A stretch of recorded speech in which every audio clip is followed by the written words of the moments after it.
people had to say, including the clergy, lawyers, and many other organizations. And Sana, I can tell you, I worked on the invitation letters to the CSOs, and I was shocked that perhaps you had more than 300 civil society organizations in this country. But it demonstrates the commitment of government to listen to very diverse perspectives, take suggestions on how to fight this. And so when the minority says that the engagement with the CSO is nothing but a publicity gimmick, you can tell that the NPP has really not left itself in the way in which it's misgoverned this country into the abyss.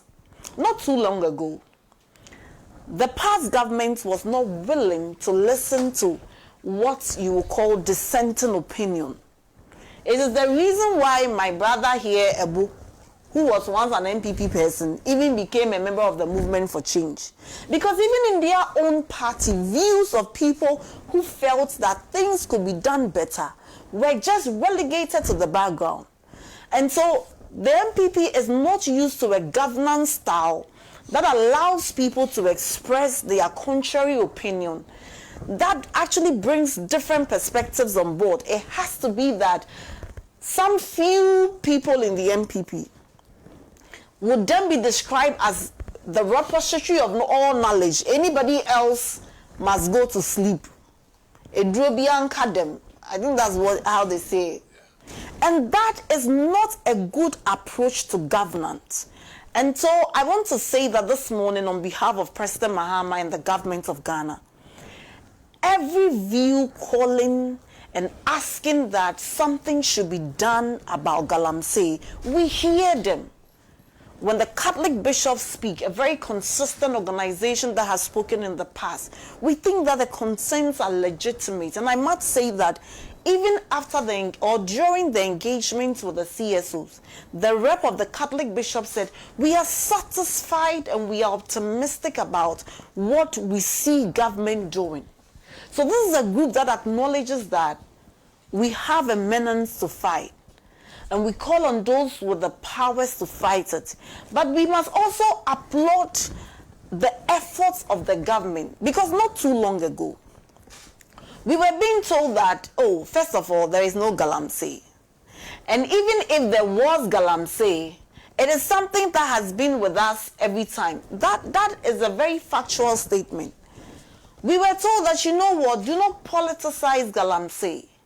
But behind the call not to politicize were politicians engaged in Galamsey. It is not possible at the time not to have politicized. And let me use myself as an example where I sit at the presidency. I work directly with the secretary to the president. Directly with the president. Can you imagine how unconscionable it would be that at the time when this government has created NIMOs, saying that we need to combat illegal mining, put families, husbands of people on the field to fight Galamsey. I mean, at the very peril of their lives, trying to do something to salvage our water bodies. At the time when the government is saying that let's have this I always can't get their names right. The Responsible Mining Cooperative, where people must be given alternative livelihoods. Then I sit at Jubilee. And even at the time when I'm coming on TV, then I'm engaged in Galamsey. How unconscionable, and how is it that people will say, let's not politicize Galamsey, when the politicians were those doing it? And so in the past administration, it was important that Galamsey was politicized because most of the perpetrators and the campaigns were MPP politicians. Wuntumi chairman, Wuntumi original chairman, and now an aspiring national chairman. I actually pray he wins. Of the MPP.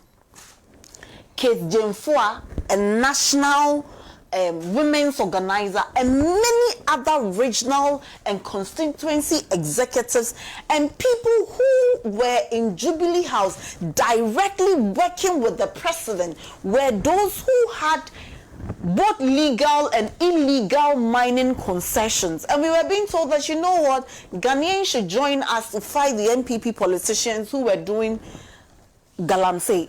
And so it's important for us to know that what is happening in the past, or what happened in the past, is not what is happening today. Today, you don't have anybody at Jubilee House who is engaged in illegal mining. You don't have any appointee, a minister, howsoever described, engaged in illegal mining. And you know the beautiful thing? President Mahama says that as an appointee of this government, you cannot even engage